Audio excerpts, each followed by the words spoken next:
Para poder fazer a ausculta cardíaca, a gente tem uma técnica. A técnica, a gente vai falar sobre ela agora. Falar sobre a técnica. Como é que eu faço a ausculta?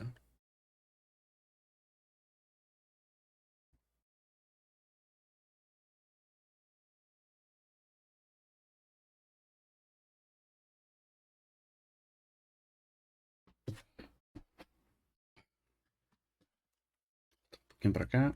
Beleza. Luz estourada. É assim que funciona. Não tenho nenhuma.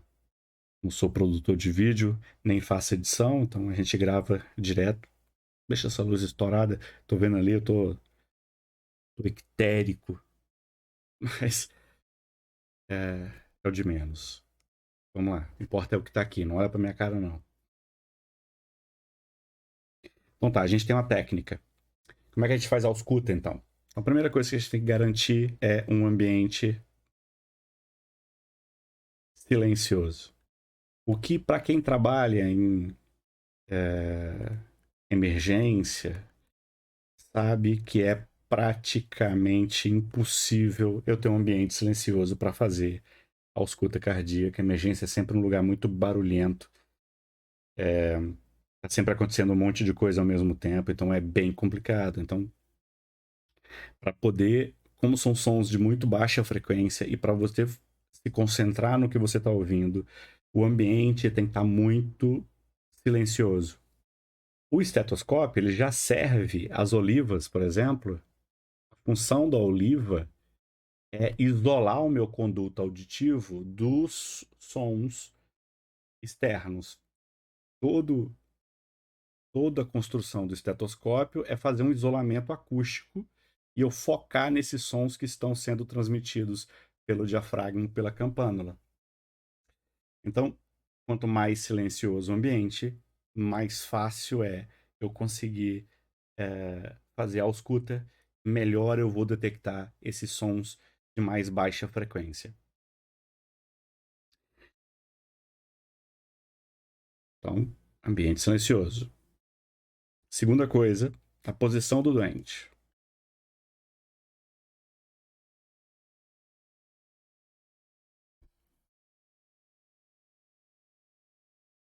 Posição do doente. Então, olha só. Eu posso fazer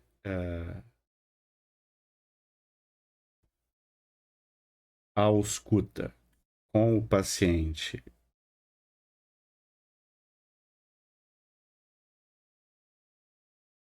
em posição supina, ok? Eu posso fazer ou em 45 graus, ok? Eu posso fazer com o paciente sentado,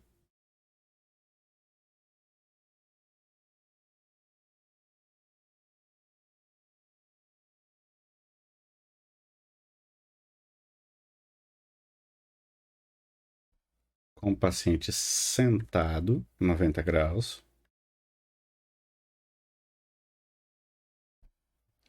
ou com o paciente em decúbito lateral esquerdo, né? Então, com o paciente assim, ó, de lado, o nariz dele aqui. Decúbito lateral esquerdo. Habitualmente a gente faz em posição supina, mas essas outras posições elas são melhores para identificar alguns sons em específico.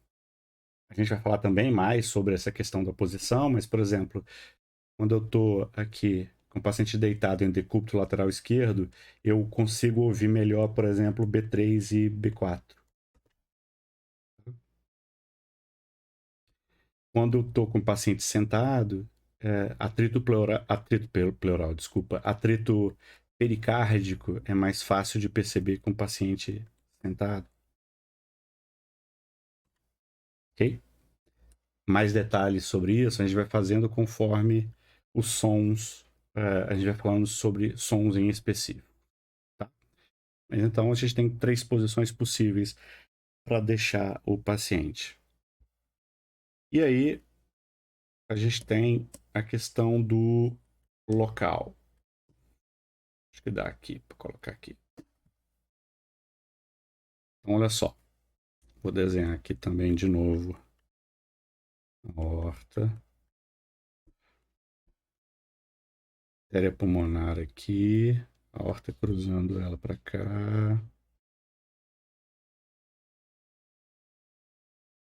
Então, o coração está mais ou menos aqui.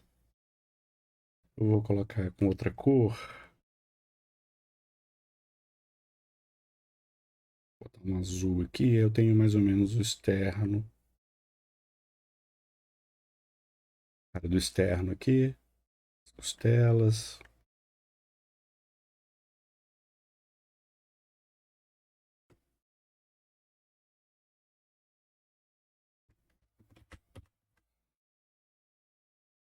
E as costelas aqui, só para a gente ilustrar o que eu vou falar agora. Bom, então veja só. Com o coração visto de frente, né? Aqui atrás do externo, os locais habitualmente feitos para ausculta, a gente conhece pelas válvulas relacionadas, né? Então, eu tenho aqui mais ou menos no essa ponta aqui, deixa eu arrumar esse aqui, vou fazer bonitinho, né? Vou pegar essa ponta para cá, realmente coração mais deitadinho assim.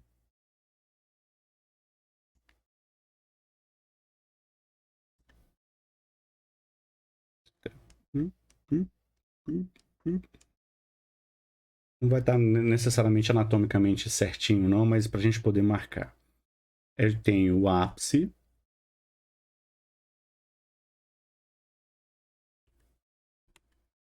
ou foco mitral. Eu tenho a borda external inferior, borda external inferior esquerda. Eu tenho aqui no segundo espaço intercostal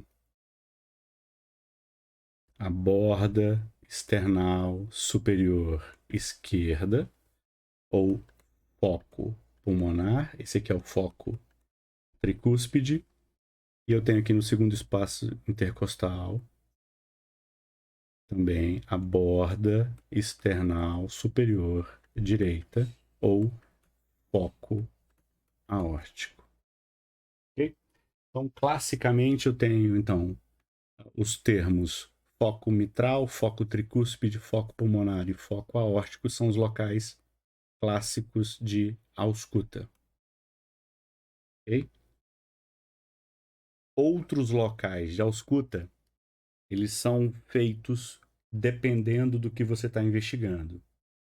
Então, se você está desconfiando de um sopro com irradiação para a região axilar de mitral, por exemplo, você vai citar eles aqui, outros. Então, você vai auscultar na região axilar. Você pode auscultar também a carótida, saber se tem irradiação do sopro para a carótida. Eu posso auscultar as costas do paciente. Eu posso auscultar a borda inferior external, só que a inferior direita, essa de cá. Então, dependendo do que eu quero investigar, eu tenho outras áreas. Mas, de qualquer forma, em qualquer paciente, eu vou utilizar o foco mitral, foco tricúspide, foco pulmonar ou foco aórtico. Existe uma tendência atualmente de não utilizar esses termos, porque isso leva a você pensar que todo som no foco mitral é de origem mitral, todo som de foco tricúspide é de origem tricúspide, e assim vai. Isso é mentira, isso não acontece necessariamente. Então, hoje em dia, a gente prefere utilizar o termo ápice, borda external inferior esquerda, borda external superior esquerda, borda external superior direita. Tá? Então são os 4 pontos aqui. Qual que é a ordem? Geralmente a gente faz esse caminho. Eu posso fazer a partir do foco aórtico até o foco mitral, ou eu posso fazer a partir do foco mitral até o foco aórtico. Eu, particularmente, gosto de começar do ápice para a base, que a gente chama. Esses 2 focos a gente chama de base do coração.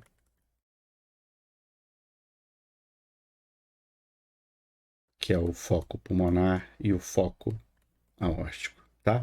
Então, geralmente eu gosto de falar que eu gosto de auscultar da ápice para a base. Por quê?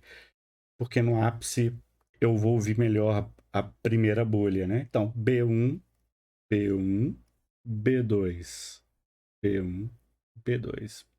Então, principalmente aqui, ó, por exemplo, na borda external superior esquerda, B2 fica mais claro, mais alto, mais forte do que B1. Aqui no ápice, B1 fica mais forte do que B2. Então eu consigo ter essa noção de que eu vou partir de um local onde o som de B1 é mais óbvio, mais claro do que B2, para um local onde o som de B2 se torna mais claro e mais óbvio, tá? Mas eu posso fazer o contrário também. Eu posso partir de B2 e ir para B1. Tá?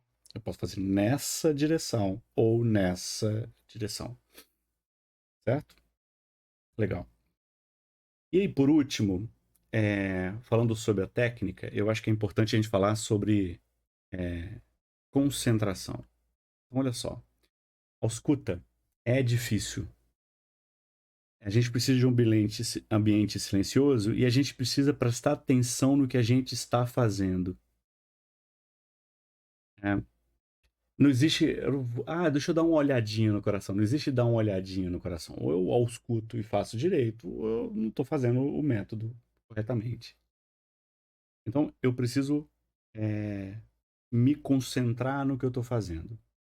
Para isso, no livro do Magee, do Steve Magee, que é um livro que eu sou muito fã, eu já falei em outros vídeos sobre ele. Ele cita ele sugere algumas perguntas que você faz para si mesmo durante a escuta para te ajudar a te concentrar no que você está fazendo, tá? Então, a gente tinha falado aqui, ó, ambiente, posição, local e ordem, é o terceiro item. E aqui, por último, em quarto lugar, foco. Então tá. Então, essas perguntas você vai fazer durante o exame físico. Durante o exame físico, durante a escuta, né?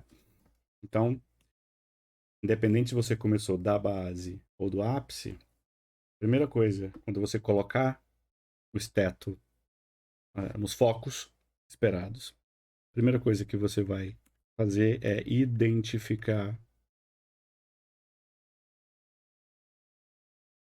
as bolhas. Independente se é B1 ou B2, tá? O que acontece é que se você identifica, por exemplo, se você for atender um paciente com alguma queixa respiratória associado, edema agudo de pulmão, você vai ter um ruído de secreção muito alto. E às vezes é difícil de você ouvir as bolhas. Fica muito difícil de ouvir as bolhas. Então você tem que concentrar no som e tentar ignorar os sons extras que você está ouvindo do pulmão.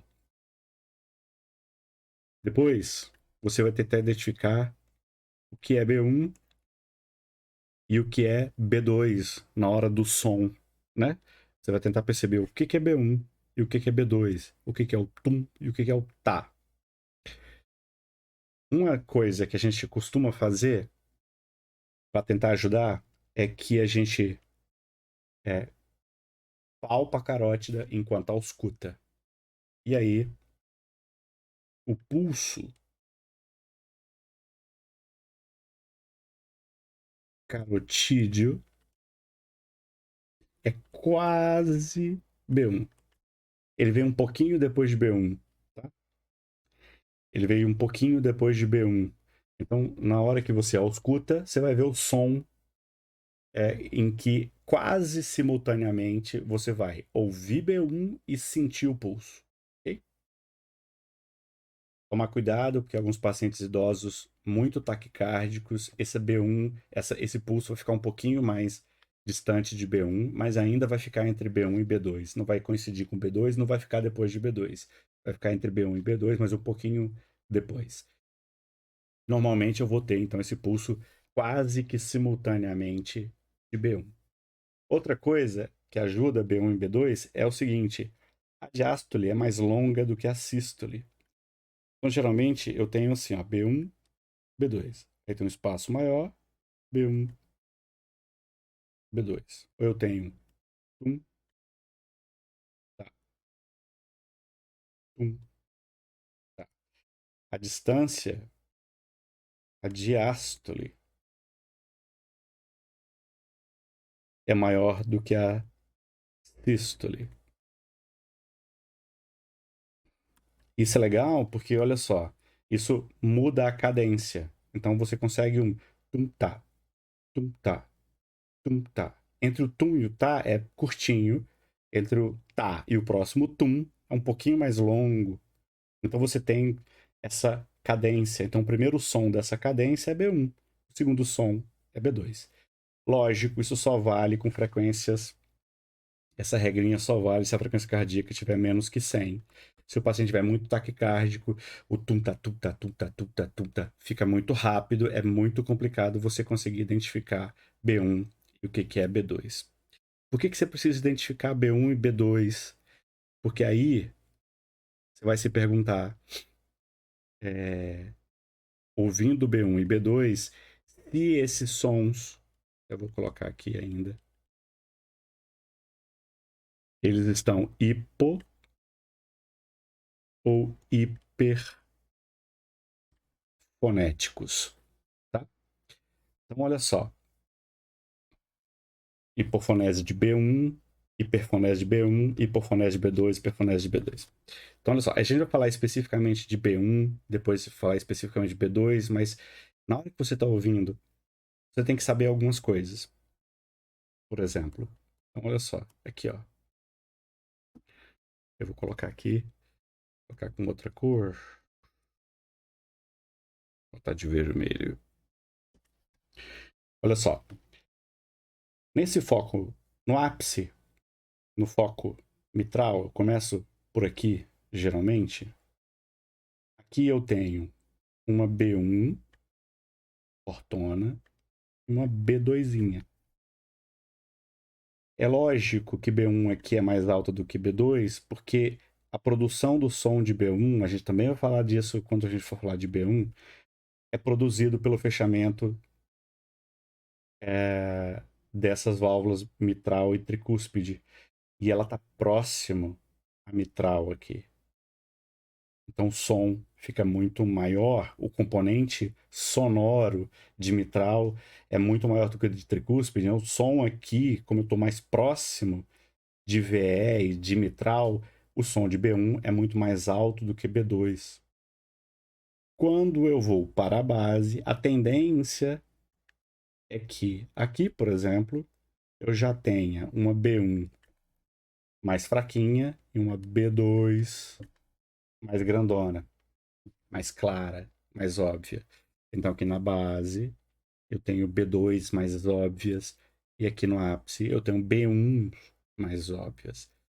Então, isso é importante porque, por exemplo, se aqui, dependendo de como for, eu consigo identificar se isso é uma situação de hiperfonese de B1 ou de hipofonese de B2.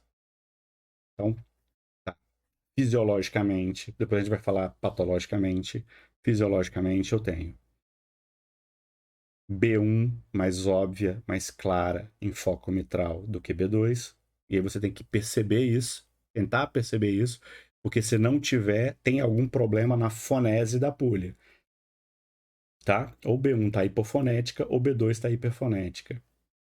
E aí você vai para base e você tem que perceber aqui na base que B1 é mais fraca e B2 é mais óbvia, mais alta.